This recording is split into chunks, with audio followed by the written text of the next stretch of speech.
New Hampshire is one of only 3 states that does not observe Martin Luther King's birthday as a holiday. We believe it is time for change. By honoring Dr. King with a state holiday, we can demonstrate that the ideals of freedom and equality still stand as hallmarks of New Hampshire's identity. It began actually not with me, but we began with my roommate at St. Paul's, a guy named Art Richardson and someone else named Steve Amaro. Both guys mentioned to me that Martin Luther King Day was not celebrated in New Hampshire, and wouldn't it be great if we boycotted? Fundamentally, I think the idea came up with myself, Steve Amaro, and Kenny Bay talking about how messed up it was. We had school on Monday, and they said, well, we should just basically decide we're not going to go.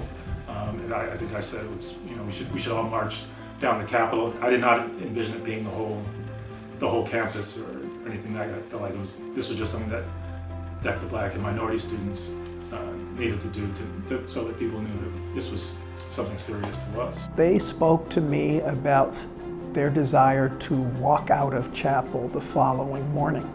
Walking out of chapel was no small act.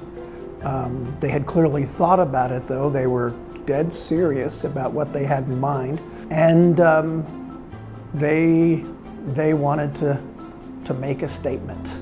A couple of the student leaders who were wanting to organize this action came to the Pelican office to give us the heads up that this was going to happen and to ask us to hold the issue in order to be able to have, big coverage.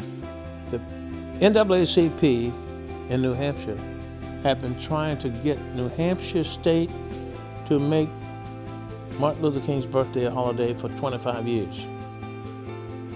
The speech that I gave in chapel, at the end, I asked the students, if you believe in equality, if you believe in everyone having equal opportunity, please stand up and walk with us on this march. And I remember being in the chapel delivering that speech and everybody standing up, and that being a powerful moment. The kind of visual of the march was great because it really felt and looked like this big procession. It sounds a little weird to point out that there were no violent incidents or something, because I don't think people now would expect that.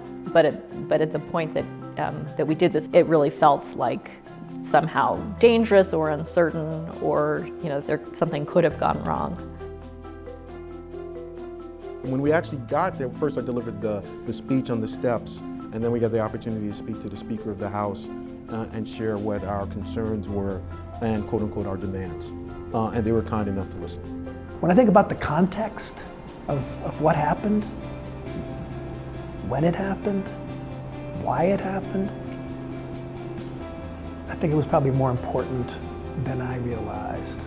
To become involved and do something and feel good about it and be embraced for doing it.